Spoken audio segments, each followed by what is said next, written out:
Good afternoon, everybody, and welcome to this afternoon's press conference. I'm Stephanie Levitz with the Toronto Star. I'll be moderating today. Thank you to our ministers and the Deputy Prime Minister for being here. I understand you each have short remarks to make with us, and then we'll open the floor to questions. Thank you so much. Go ahead, ministers. OK. Bonjour. D'abord, je vais parler d'une série de nouvelles mesures qui visent à garantir que les Canadiens et Canadiennes aient un traitement équitable de la part de leur banque. Ensuite, je vais céder la parole au ministre Champagne qui parlera des mesures que notre gouvernement met en place pour stimuler la concurrence dans le secteur de l'épicerie. Et puis, le ministre Anand qui parlera d'examen des dépenses que j'ai annoncées au printemps dans le budget, qu'elle s'efforce maintenant de mener à bien. Avant de commencer, je tiens à aborder brièvement les données concernant l'inflation qui ont été rendues publiques ce matin. Inflation in September was 3.8%, down from 4% in August. The decline in headline inflation was broad-based, including on the price of food. And encouragingly, both of the Bank of Canada's measures of core inflation also eased in September. The trend is in the right direction, and that is good news for Canadians. When it comes to ensuring that Canadians are treated fairly by their banks, we're taking action in 4 ways. First, just over a week ago, I met with the CEOs of Canada's largest banks, and I told them that it is my firm expectation that they abide by our government's mortgage guidelines as published by the Financial Consumer Agency of Canada. Our objective is to protect Canadians by ensuring their financial institutions treat them fairly and provide them with the tailored mortgage relief they need, all with the goal of helping Canadians who are today struggling with higher mortgage payments on their principal residence. For Canadians with mortgages who are stressed and feeling squeezed, I want you to know that you are entitled to options and flexibility from your financial institution. Our government will be closely monitoring compliance with these mortgage rules in the coming weeks. We understand it's a challenging time for Canadians, and we want them to know we are there for them. Second, to make banking more affordable, I have instructed the Financial Consumer Agency of Canada to work on making no and low-cost bank accounts more readily available to more Canadians. Charges can rack up, for example, when it comes to online payments, debit transactions, e-transfers, or digital banking services, which have become central to how so many Canadians make payments and handle their banking today. At my direction today, the Financial Consumer Agency will now work to ensure that a greater number of banks offer enhanced and modernized no and low-cost accounts to a greater number of Canadians. Troisièmement, nous prenons des mesures pour sévir contre les frais indésirables, à commencer par les frais pour les chèques sans provision que les banques peuvent facturer aux Canadiens. Ces frais, qui peuvent s'élever à $50, touchent de façon disproportionnée les Canadiennes et Canadiens les plus vulnérables, parmi lesquels certains vivent d'un chèque de paie à l'autre. Mon ministère déterminera de combien ces frais peuvent être réduits et nous prendrons d'autres mesures dans notre énoncé économique de l'automne pour sévir contre les frais indésirables et injustes. And fourth, in order to ensure Canadians can count on always being treated fairly when dealing with their financial institution, I am designating the Ombudsman for Banking Services and Investments as Canada's single, independent, transparent, not-for-profit external complaints body for the banking sector. For too long, banks have been able to choose who adjudicates complaints from Canadians. Canadians have asked for and deserve better. And with an independent, transparent, and not-for-profit ombudsperson, that is what they will receive. I also want to quickly address the BC government's new legislation to regulate the short-term rental market. This is a positive and important step in the right direction in an area of provincial jurisdiction. We know that short-term rentals through sites like Airbnb and Vrbo mean fewer homes for Canadians to rent and live in full-time, especially in urban and populated areas of our country. That is why our government is actively examining what options and tools exist at the federal level to ensure more short-term rentals are made available as long-term rentals, as permanent homes for Canadians to live in. We'll have more to announce on that in the weeks to come. Thank you very much for your attention, and let me now pass it over to François-Philippe. Merci, Madame la Vice-Première ministre. Bonjour tout le monde. Good afternoon, everyone. Permettez-moi tout d'abord de dire que les Canadiens continuent d'être préoccupés, et à juste titre, par le coût de la vie et surtout par le prix à l'épicerie. Comme vous le savez, nous travaillons jour après jour pour rendre le coût de la vie plus abordable pour les Canadiens et les Canadiennes. Et alors que nous travaillons pour stabiliser les prix des aliments, je tiens à dire que ce n'est que le début. We need concrete actions from all the actors across the food chain. Already, we have seen the dairy farmers recommend that farm gate price of milk stay the same for this year, which is a suggestion which has been backed by the Canadian Federation of Independent Grocers. This is the type of action we want to see and that Canadians need to make sure that we stabilize prices in Canada. Yes, Canadians want to see action in the weeks and months ahead, but they also want a long-term solution to high food prices. And that long-term solution is to have more competition. It's really that simple. More competition means more options, which leads to downward pressure on prices. And competition is exactly what we're working on with Bill C-56, which will give us more tools to make sure Canadians get some long-term relief at the grocery store. This is how we can keep grocers more accountable. How we would do that, Bill C-56 will propose a number of measures that will be amending the Competition Act. First, we want to give more power to the Competition Bureau to investigate when industries are behaving unfairly. It is unacceptable that in 2023, the Bureau is unable to obtain complete and precise data from industry players. Second, en faisant en sorte qu'il soit plus facile de bloquer les fusions qui ne sont pas dans l'intérêt des consommateurs et des travailleurs. Les consommateurs doivent être au cœur des décisions, pas seulement les intérêts commerciaux. By empowering the Bureau to take action against schemes that stifle competition and reduce consumer choice, including situations where, for example, large grocers prevent the competition from setting up their own chain within a certain radius. Putting commercial interest above consumer interest needs to stop. We need to pass this bill as soon as possible, and I call on all my fellow parliamentarians to move quickly so that we can start seeing more competition in Canada. Nous devons adopter le projet de loi C-56 le plus rapidement possible, et j'invite tous mes collègues parlementaires à agir rapidement afin que nous puissions ensemble commencer à avoir plus de concurrence au Canada. I can assure you when you talk to fellow colleagues around the world, competition is really the way to put more pressure on the market over the mid to long term. And let me be clear, Canadians must be able to put food on the table. Canadians must get competitive prices, and we must increase competition. And for that to happen, we need to see words into actions from the grocers. If we don't see that, and let me repeat, if we don't see that, we are ready to take more action so that we can get more tools in order to have a more competitive market here in Canada. With that, I will be very happy to ask my colleague, Minister Anand. Okay, hi everyone. Bonjour tout le monde.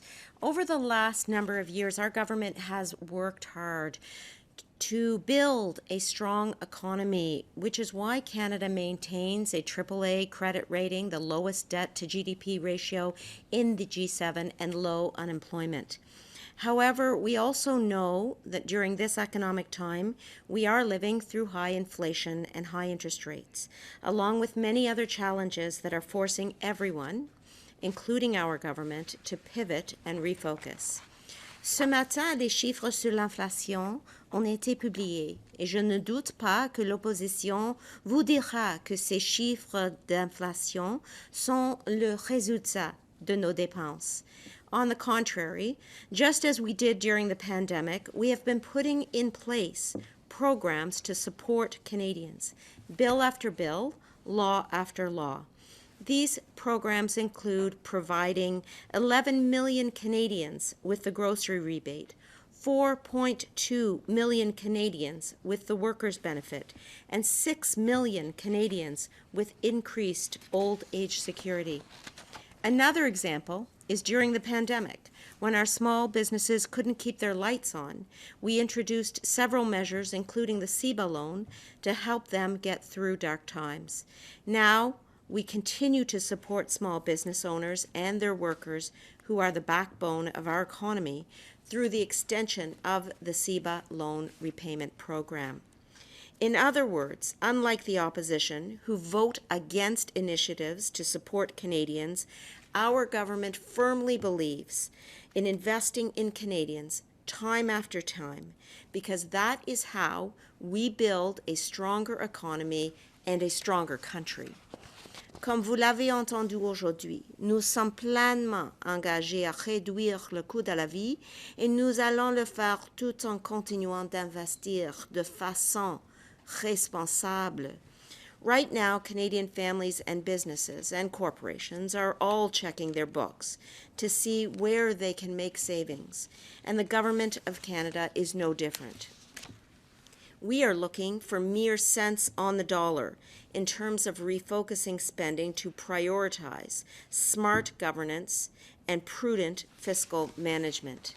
To achieve this, I asked ministers to look at any excess spending to find a total of $15 billion over 5 years and $4 billion every year thereafter. I want to be clear. This is not the Harper-era DRAP, and in fact, we have taken key lessons from that experience. For example, we learned that giving flexibility rather than dictating how to allocate savings is more effective. Subjecting micro-agencies to significant cuts is counterproductive, and forcing all savings to come from operating budgets risks program integrity and future funding issues. Every minister has been tasked with re-examining things like outsourcing and executive travel to determine whether there is any waste, and the goal is to refocus that spending towards current priority issues for Canadians, like the clean economy and affordable housing and supports overall for the middle class. Maintenant, les propositions d'économie feront l'objet d'un processus d'examen rigoureux pour s'assurer que les économies du gouvernement sont viables et n'ont pas d'incidence négative sur la prestation de services futurs ou l'intégrité des programmes. We will begin to share the results from this spending review publicly, starting next month with Supplementary Estimates B, followed by main estimates to be published by March 1st, 2024. Nous allons partager les résultats de cette revue budgétaire pendant le mois de novembre et avant le 1er mars 2024. In this economic time, we must ensure that taxpayer dollars are being used most effectively, and that is the work that we will continue to do. And I will continue to update you on this work. Merci beaucoup. Thank you. Thank you, On ministers. est prêt à répondre aux questions. Wonderful. We've agreed amongst us to make the most time as possible. We know you only have 20 minutes. It'll just be one question per reporter, and that way if we have time for a second round, lightning quick, we'll do it. So I'll start with Kate from CBC. This is a question for the Deputy Prime Minister. Canada repatriated a woman this year who was married to an infamous ISIS fighter serving multiple life sentences in the U.S. for the deaths of American, British, and Japanese citizens. She's here on a peace bond. Should Canadians be comfortable with this? Thanks for the question, and I'm going to leave comment on that to the responsible ministers. You don't have any opinion on whether or not... I don't have any further information to share about that. Mylène? Oui, bonjour, Madame Freeland. Vous dites que vous avez rencontré là, les PDG des grandes banques pour qu'ils suivent les lignes directrices là, concernant les hypothèques. Pourquoi est-ce que vous avez senti besoin de les rencontrer? C'est pas quelque chose qu'ils font déjà?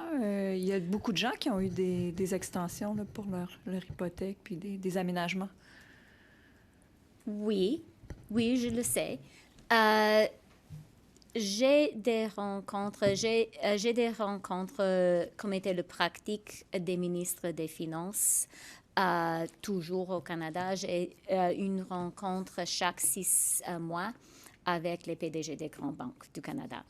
Je pense que c'est une bonne pratique qui permet au gouvernement de partager nos expectations des institutions financières et qui permettent les institutions financières de partager avec le gouvernement ce qu'ils voient dans l'économie canadienne, l'économie mondiale. Alors, ce sont des rencontres normales. Dans notre rencontre il y a 10 jours, nous avons discuté beaucoup la situation des Canadiens et Canadiennes, de monsieur et madame tout le monde. Et j'ai souligné que l'inquiétude que notre gouvernement a vers les gens qui ont des hypothèques pour leur maison principale. On sait en tant que député des circonscriptions que c'est un moment difficile pour beaucoup des Canadiens qui ont des hypothèques avec les taux d'intérêt élevés.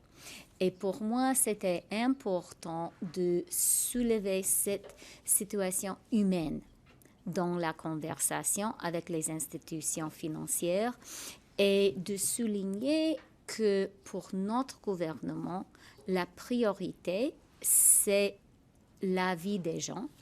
La priorité, c'est de s'assurer que les banques seront souples, que les banques seront à l'écoute aux questions, aux demandes, aux difficultés que les Canadiens et les Canadiens ont. Tout à fait. Merci. Mackenzie Gray, Global. Et je vais juste peut-être ajouter un détail. On a publié le 5 juillet, alors cet été, ces règles de l'agence. Et les institutions financières sont au courant de ces règles. Et la rencontre que j'ai eue était une opportunité pour moi de souligner l'importance de ces règles. Hi, Ms. Freeland, Mackenzie with Global News, Mackenzie Gray. A few minutes ago, AFP and AP have reported that the Israeli military has struck a hospital in Gaza. The Gaza Health Ministry is saying 500 people have died. That's now adding to the thousands of people who've died in Gaza. Are you comfortable in the past few days, the actions that the Israeli military have taken in Gaza? So I'm not going to comment on that specific news report because I'm not familiar with it. We've been focused on the economic issues that we wanted to share with you guys, so I won't comment on that specifically. But I will say the following. The terrorist attacks by Hamas on the state of Israel and the Israeli people were a grave and terrible violation. Canada recognized those attacks as a terrorist attack, and we support the state of Israel and the people of Israel. And we recognize that the state of Israel has the right to defend itself within international law.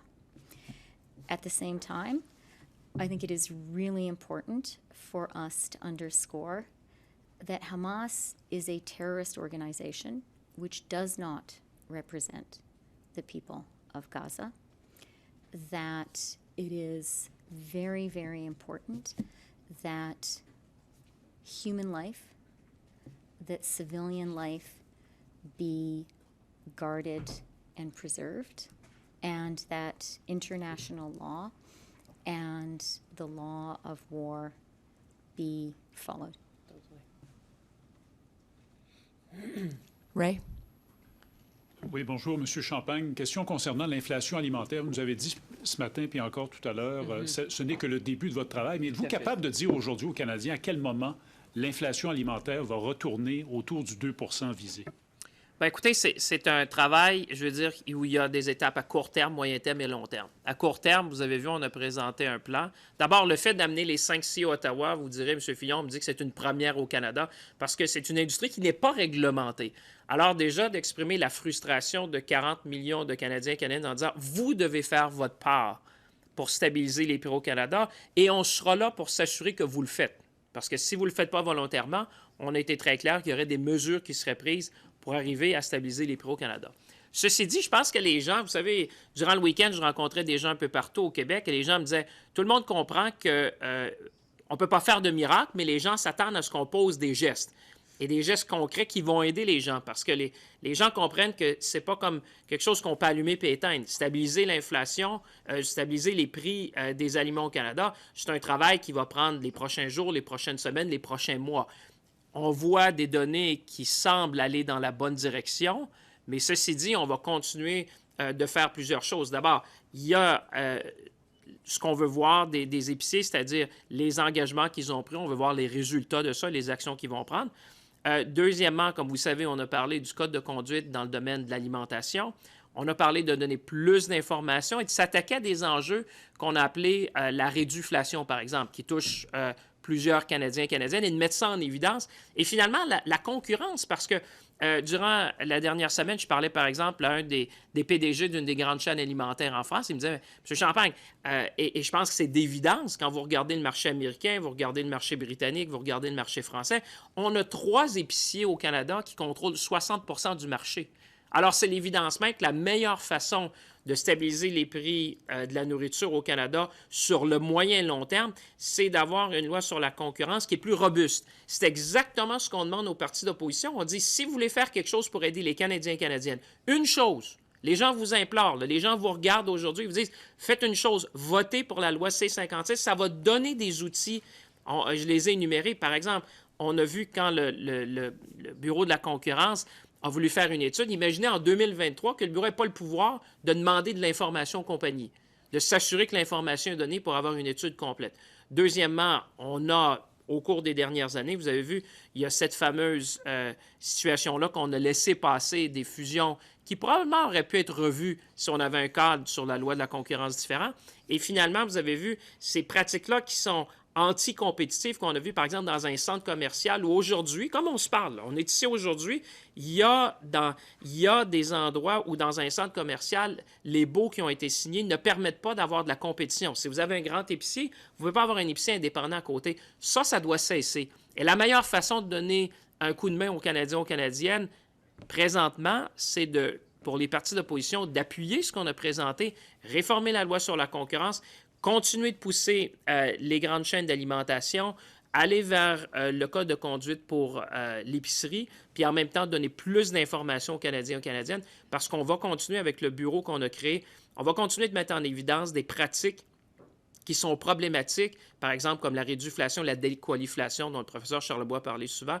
Mais ce que je peux vous dire, c'est qu'on est au début, mais on va continuer de se battre parce que les gens me disent, écoutez, on comprend que vous ne pouvez pas faire des miracles, mais de grâce, continuez de vous battre pour nous, puis c'est exactement ce qu'on va faire. Brian Platt. Hi, Minister Freeland. Brian Platt with Bloomberg. I wanted to ask about the short-term rentals piece. you said you're looking at all all tools and options available to the federal government and looking at how to ensure more short-term rentals are made available as long-term.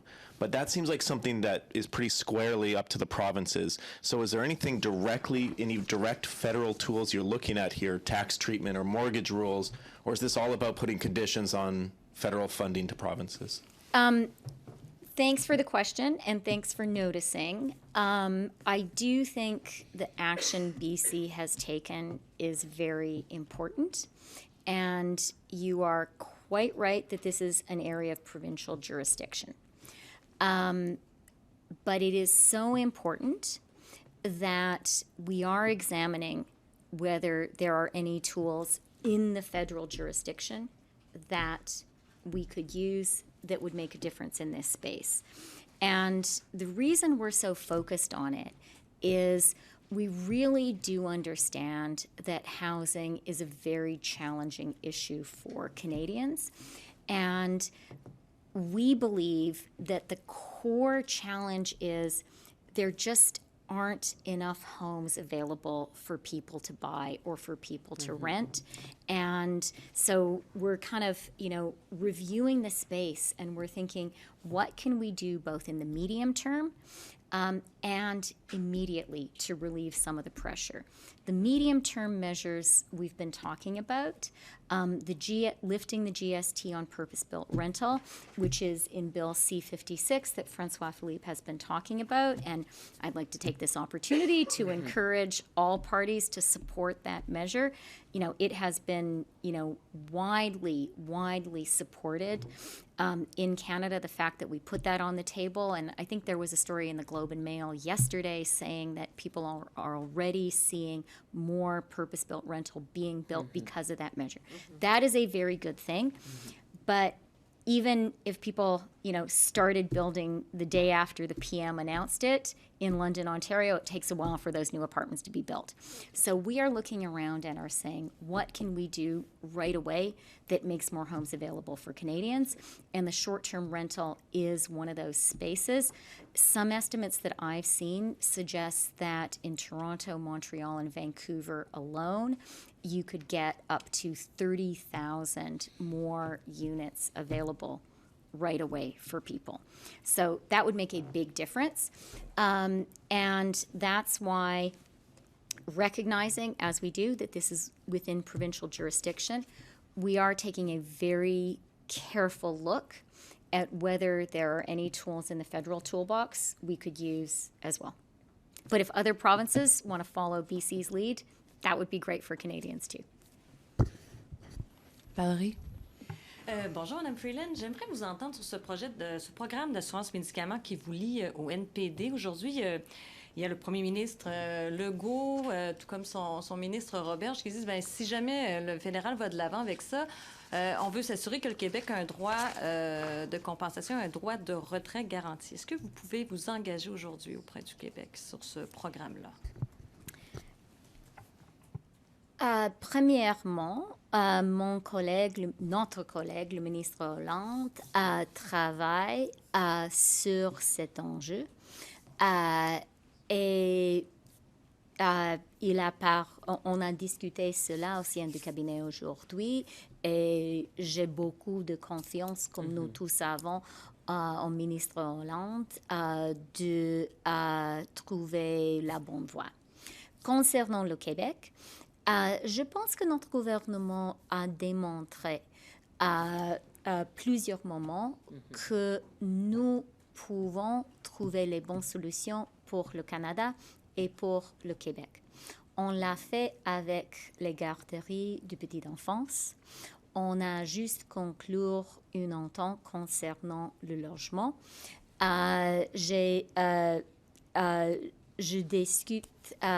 J'échange très souvent avec le ministre Girard tous les enjeux fédéral provincial. François-Philippe est ici avec moi. On a fait un grand investissement en Northvolt, un investissement fédéral provincial. Je sais que le premier ministre Legault est très fier de ça. Il dit que c'est le plus grand investissement dans l'histoire du Québec.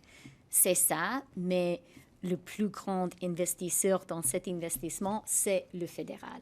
Alors, le fédéral, nous comprenons l'importance de travailler avec le Québec et je pense que nous avons démontré que dans chaque enjeu, on est capable de le faire. Et on va continuer de le faire. Tout à fait. Tout à fait. Greg Quinn. Good afternoon.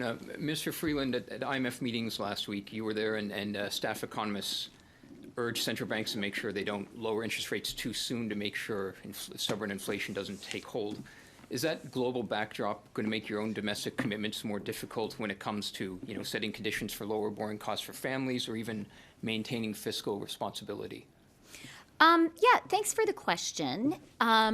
I was hoping someone would ask about the IMF World Bank meetings. And I'll tell you guys why. Because in the IMF World Economic Outlook that was published last Tuesday, I hope that every financial and economic journalist will turn to page 132, which I actually carry it in my notebook with me, and I look at it a few times every day, because that is the comparative table of the debt and deficit positions of the major industrialized economies. Not published by the Government of Canada. This is published by the IMF. And when you look at that table, as I hope you will all do as soon as this press conference is over, I think you will see that Canada is the leader of the pack. Certainly the leader of the pack of the G7 by a long way. And I emphasize that because, as Anita was saying, we recognize that fiscal responsibility is important for Canadians. I think culturally, it's something we care about maybe more than people in other countries. And looking at that table, I think should provide some very important reassurance to Canadians that we are in a good place. Now, as to your question, look, my own view, which François-Philippe and Anita have been talking about, from different aspects, is these are tough times for Canadians. They are tough times in the lives of Canadians. And, when we go home to our ridings, what do we hear is challenging for Canadians? And I think all of us hear versions of the same thing, that things cost a lot, so prices are a concern for people. And the impact of interest rates, which regular Canadians feel most through their mortgages, is the other big pressure. And that's why I spoke about action that we are taking to ensure that Canadians are treated fairly, that banks, financial institutions put all the right options on the table for them and don't take advantage of them. So I think those are the two pressures: prices, mortgages. Our government recognizes 100% the independence of the Bank of Canada. That is foundational for the strength of Canada's economy. It's foundational for our AAA rating. What we also recognize is what we need to do as a federal government is use all the tools in our toolbox to help stabilize prices, because we know that once prices are stabilized, then that will create the conditions that allow the Bank of Canada to move from the current position of interest rates, which are intentionally contractionary, to a more neutral position. So that's really our focus. Yeah, go ahead, Anita, yeah. So in my previous life before becoming a member of Parliament, I taught corporate and securities law for about 25 years and did a lot of work relating to the ombudsman for banking services and investment that Chrystia spoke about today. And I want to say that what she announced relating to the work of OBSI going forward is significant, because now OBSI is going to have an additional purpose and role relating to affordability issues that are at the very heart of our economy and families way of coping in these economic times. And so I'm very pleased to see additional roles and responsibilities being given to OBSI at this time. As an independent and impartial body that will be able to examine affordability issues that are affecting the middle class and Canadians generally, so that we can have another voice speaking on their behalf. We're just about out of time, so this has to be our last question. Michel Saba, la presse canadienne. Oui, bonjour Madame Freeland. Une petite question rapide sur l'imposition des géants du web. Aurez-vous du nouveau à annoncer sur ce sujet dans la mise à jour économique qui s'en vient? Merci pour la question.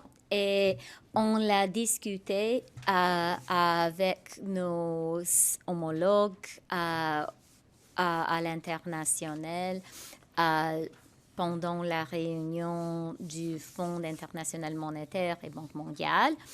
La position du Canada n'a pas changé. En même temps, on continue d'avoir des constructives conversations avec les États-Unis, avec la secrétaire du Trésor des États-Unis, Mme Yellen, et son équipe. Pour le Canada, pour nous, on préfère de trouver une solution avec nos voisins et on continue de travailler sur ça. Mais notre position n'a pas changé. That concludes today's Merci press tout le monde. conference. Thank you OK, very much. merci On va à beaucoup. la période des questions.